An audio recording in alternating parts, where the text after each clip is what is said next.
જય શ્રી કૃષ્ણ, પ્રણામ, સ્વાગત છે તમારું એક નવા વિડીયોમાં। જે લોકો ભગવાનની સામે રડે છે એવા લોકો સાથે શું થાય છે, આવા લોકો વિશે આપણા શાસ્ત્રોમાં શું લખ્યું છે તે વિશેની માહિતી આપવાનો આજે અમે આ વિડીયોના માધ્યમથી પ્રયાસ કરીશું।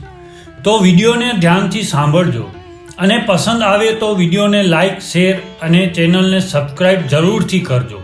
મિત્રો, એવા વ્યક્તિ ભગવાનની સામે રડે છે જેને ભગવાન પર પૂર્ણ વિશ્વાસ હોય છે તો પણ તે રડે છે, જેને સુખના આંસુ કહેવાય છે, અને જો તે ખૂબ જ દુઃખી હોય તો પણ તે રડે છે। આવા લોકો દરેક પરિસ્થિતિમાં ભગવાનને યાદ કરે છે। આવા વ્યક્તિઓ જાણતા હોય છે કે ભગવાન મોડું કરી શકે છે, પરંતુ એક દિવસ તેની ઈચ્છાઓ જરૂર પૂર્ણ કરશે। જે વ્યક્તિ ભગવાન સામે રડે છે એનું ભાગ્ય બદલાઈ જાય છે, ભગવાનના આશીર્વાદ તેના પર વરસવા લાગે છે। જો એવા વ્યક્તિનું કંઈ પણ સારું ન થાય તો પણ તેને ભગવાન પર પૂર્ણ વિશ્વાસ હોય છે કે માત્ર ભગવાન તેમની મદદ જરૂર કરશે, એટલા માટે તેઓ દરેક દુઃખમાં ભગવાનને યાદ કરે છે અને દરેક સુખમાં પણ ભગવાનને યાદ કરે છે। આવા વ્યક્તિઓનું મન ખૂબ જ શુદ્ધ હોય છે અને તેનામાં આધ્યાત્મિકતાનો વિકાસ થવા લાગે છે।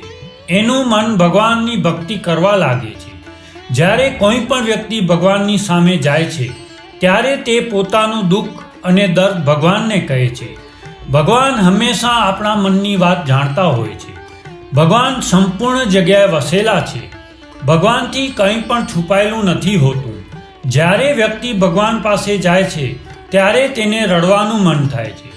આ જોઈને ભગવાનને એવું લાગે છે કે આ વ્યક્તિને ઝડપથી મુશ્કેલીઓમાંથી બહાર કાઢવો પડશે, અને આવા વ્યક્તિઓએ રોજ ભગવદ્ ગીતા વાંચવાનું શરૂ કરવું જોઈએ, કારણ કે જ્યારે કોઈ દુઃખી વ્યક્તિ ભગવદ્ ગીતા વાંચે છે ત્યારે ખૂબ જ જલ્દી ભગવાન એને સાચો રસ્તો બતાવે છે। જો કોઈ વ્યક્તિ ભગવદ્ ગીતાને પદ્ધતિસર વાંચવા લાગે તો એના જીવનમાં ચમત્કારો થવા લાગે છે। વ્યક્તિ ભગવાનની સ્તુતિ કરવા લાગે છે ત્યારથી જ ભગવાન તેના જીવનમાં તમામ દુઃખો દૂર કરવાનું શરૂ કરે છે। ભગવાનની સામે રડવું જોઈએ કે નહીં? સનાતન ધર્મમાં વિશ્વાસ રાખનારા દરેક વ્યક્તિનું અંતિમ લક્ષ્ય મોક્ષની પ્રાપ્તિ હોય છે। દરેક વ્યક્તિ જીવનમાં તમામ આનંદ માણવા માંગે છે અને મૃત્યુ બાદ મોક્ષ મેળવવા માંગે છે, અને ભૌતિક સુખો મેળવવા માટે ભગવાનને પ્રાર્થના કરવાનું શરૂ કરે છે। દુનિયાની તમામ ખુશીઓ મેળવવા માંગે છે, પરંતુ દરેક વ્યક્તિએ વાતનું ધ્યાન રાખવું જોઈએ કે એના ભક્તનું પેટ ભરવું એ ભગવાનનું કર્તવ્ય હોય છે, પરંતુ તમારી દરેક ઈચ્છાઓ પૂર્ણ કરવી એ ભગવાનની ફરજ નથી હોતી। ભગવાને પણ આ ધરતી પર જન્મ લઈને અનેક સંઘર્ષો કર્યા હતા। તેમણે લોકોને જણાવ્યું હતું કે જીવન કેવી રીતે જીવવું જોઈએ। આ પૃથ્વી મૃત્યુની ભૂમિ કહેવાય છે, કારણ કે ધરતીલોકમાં મનુષ્ય વિવિધ જાતિઓમાં જન્મ લે છે અને મૃત્યુ પામે છે, અને ધરતી પર 84 લાખ પ્રજાતિઓ હોય છે, જેમાંથી મનુષ્ય જન્મ અનેક મુશ્કેલીઓ બાદ મળે છે।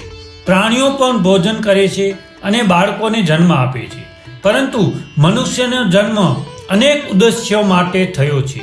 આપણે આ ધરતી પર મોજ કરવા માટે નથી જન્મ્યા, પરંતુ આ ધરતી પર પોતાના સારા ખરાબ કર્મોનું ફળ ભોગવવા માટે જન્મે છે। અને જે વ્યક્તિ સારા કર્મો કરે છે અને સાચા મનથી ઈશ્વરની ભક્તિ કરે છે એવા વ્યક્તિઓને ભગવાન મળે છે।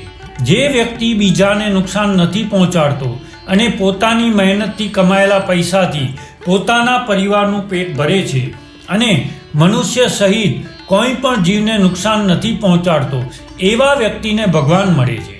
એનો અર્થ એ નથી કે કોઈ તમારા પર હુમલો કરે અને તમે એને ચૂપચાપ સહન કરો।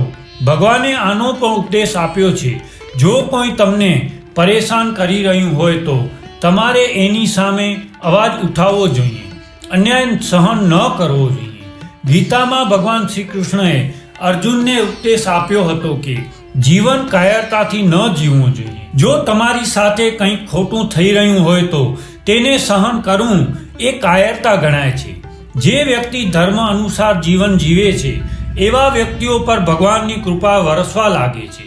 કોઈને ખબર ન પડે એવી રીતે તેના તમામ દુઃખો ઘટવા લાગે છે. ધીરે ધીરે તેની તમામ તકલીફો ઓછી થવા લાગે છે.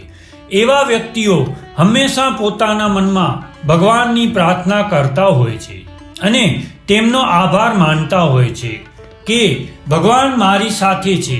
જ્યારે તેની સાથે ખરાબ થાય છે ત્યારે પણ એવા વ્યક્તિઓ એને ભગવાનની ઈચ્છા સમજે છે અને જ્યારે સારો થાય ત્યારે તે ભગવાનની કૃપા સમજે છે.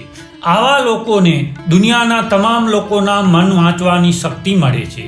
આવા વ્યક્તિ સાચા અને ખોટા વ્યક્તિઓને સરળતાથી ઓળખી શકે છે. તેમનો સ્વભાવ અન્ય લોકો કરતાં ઘણો અલગ હોય છે. એ ક્યારેય કોઈને નુકસાન નથી પહોંચાડતા તેમજ શાંત સ્વભાવ ધરાવતા હોય છે અને સારું જીવન જીવવાની પસંદ કરે છે. આવા વ્યક્તિઓ દેખાડવાનું જીવન જીવવા તરફ આકર્ષિત થતા નથી. આવા વ્યક્તિ ભગવાનને જેવું જીવન આપ્યું છે તેમાં ખુશ રહેવાનું પસંદ કરે છે, જેનાથી તેમનો પરિવાર સુખી રહે. તેમજ તે ખોટા માધ્યમથી પૈસા કમાવાનો વિચારતો નથી. આવા વ્યક્તિઓ પ્રામાણિકતાથી જીવન જીવે છે. છેતરપિંડી તેના મનમાં રહેતી નથી. આવા વ્યક્તિ તેના પ્રિય ભગવાનની પ્રાર્થના ચોક્કસ કરે છે અને જ્યારે તે ભગવાનના મંદિરે જાય છે અને ભગવાનની પૂજા કરે છે ત્યારે તેના મનમાં ઘણા સારા અને ખરાબ વિચારો આવે છે અને ત્યારે તે પોતાના દુઃખને યાદ કરે છે અને ત્યારે તે પોતાના આંસુઓને રોકી નથી શકતો અને ભગવાનની સામે રડવા લાગે છે. અને આ નિશાની ખૂબ જ શુભ છે કે તમે તમારો દુઃખ ભગવાનને કહો છો તો દુઃખના સમયે ભગવાન તમને કોઈ પણ રીતે મદદ કરે છે. એટલા માટે આપણું દુઃખ ભગવાનને જણાવવું જોઈએ અને તમે ભગવાનની સામે રડી પણ શકો છો. ભગવાન તમારો દુઃખ સમજે છે. તે તમારી મદદ કરવા માટે હંમેશા તૈયાર હોય છે. ભગવાન તમારા દુઃખ દૂર કરશે. તમારા જીવનમાં ગમે એવડી મોટી મુશ્કેલી હોય તો પણ તે તમે ભગવાનને કહો અને ભગવાનને દિલથી પ્રાર્થના કરો તો તમને ચમત્કારિક લાભ થશે. ધાર્મિક પુસ્તકો વાંચવાથી મનની એકાગ્રતા અને શાંતિ મળશે. જેવું તમે ક્યારેય વિચાર્યું પણ નહીં હોય તેવું પરિણામ મળશે. તમારી તમામ ચિંતાઓ દૂર થઈ જશે અને માનસિક તણાવ દૂર થઈ જશે. દુનિયામાં સારા અને ખરાબ બંને લોકો રહેતા હોય છે, પરંતુ જ્યારે તમારા સારા દિવસો આવવા લાગશે ત્યારે તમને સારા મિત્રો પણ મળવા લાગશે. મિત્રો, આજની વાત તમને કેવી લાગી? કોમેન્ટમાં જરૂરથી જણાવજો. પસંદ આવી હોય તો વિડીયોને લાઈક, શેર અને નવા હો તો ચેનલને સબસ્ક્રાઈબ કરી અને કોમેન્ટ બોક્સમાં જય શ્રી કૃષ્ણ જરૂર લખજો.